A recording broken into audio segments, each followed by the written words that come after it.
Here's something we've learned at CNN. Sometimes the highest-rated dramas on TV are news stories. One of them had millions of Americans glued to their sets in the fall of 1991. That's when a woman named Anita Hill accused her former boss of sexual harassment. The man accused? Judge Clarence Thomas, just days away from being confirmed or denied as the next United States Supreme Court Justice. Professor, do you swear to tell the whole truth and nothing but the truth, so help you God? I do. Thank you. On October 11th, 1991, law professor Anita Hill and Clarence Thomas, for whom she'd worked almost a decade earlier, appeared before the Senate Judiciary Committee. I have no personal vendetta against Clarence Thomas. I deny each and every single allegation against me today.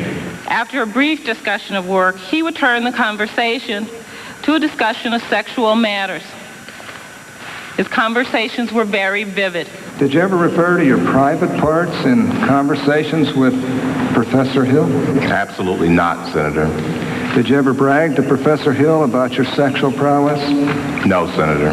Why in God's name would you ever speak to a man like that the rest of your life?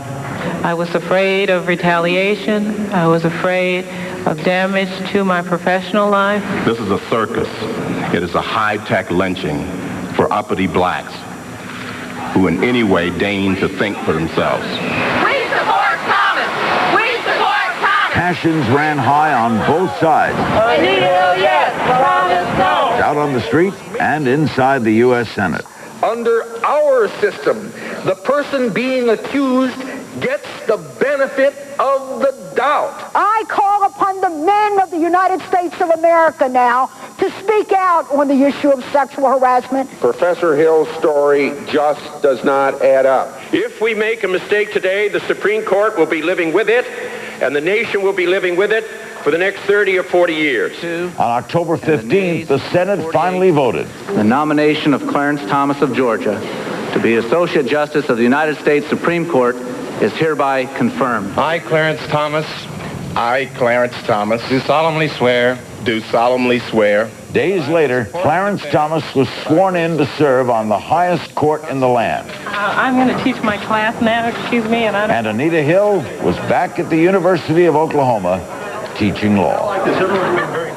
And Anita Hill is still teaching law, currently at Brandeis University. She's also a contributor to Court TV. We welcome you. What was that like, as you look back now at this?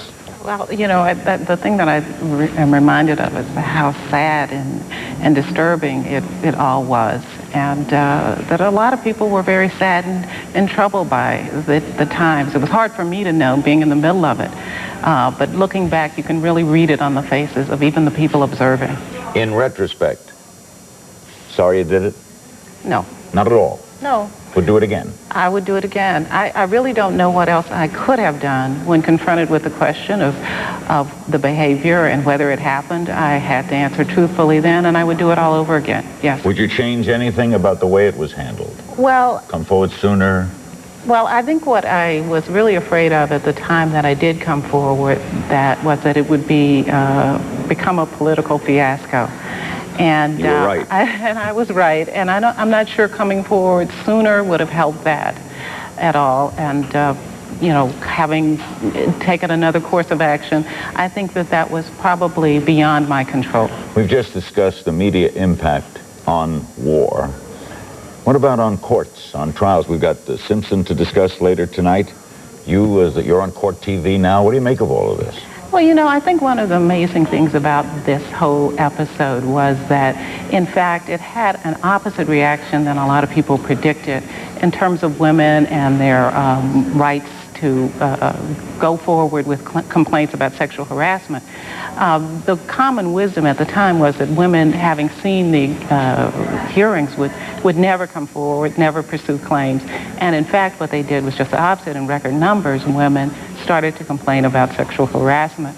So I think, in effect, what the TV coverage did was to inform women about their rights and really encourage them to participate in the process of ensuring that their rights were guaranteed. So it turned into, in that regard, a plus. I think it did. It turned into a plus.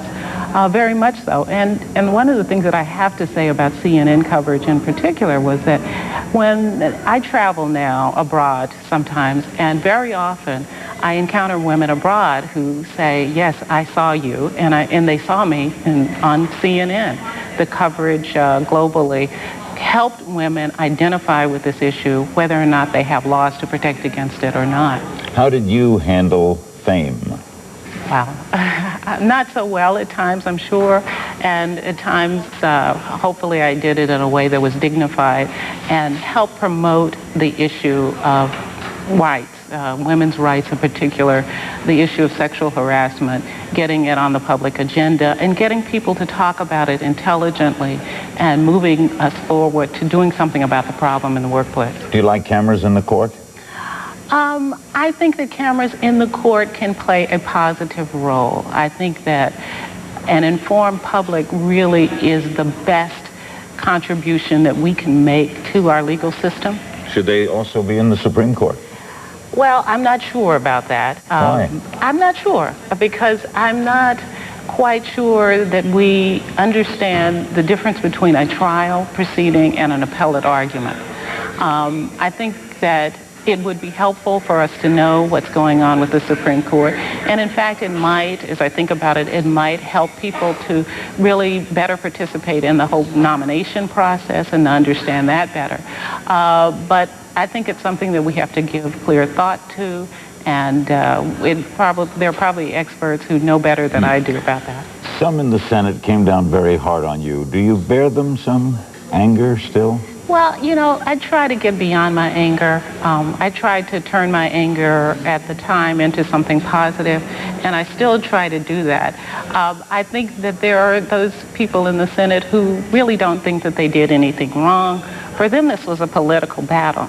And what they don't understand was that there were real lives involved. Do your classes at Brandeis ask you about it? They do, but you know, we move on. I'm there to teach them some subjects, and they're there to learn, and life goes on, and Thanks, I'm Anita. happy about it. Always good seeing you. Very good to see you. From Oklahoma to Brandeis. Long way, isn't it? Still ahead, 2 more lawyers. The last time you saw Johnny Cochran and Chris Darden on television together, they were arguing the trial of the century.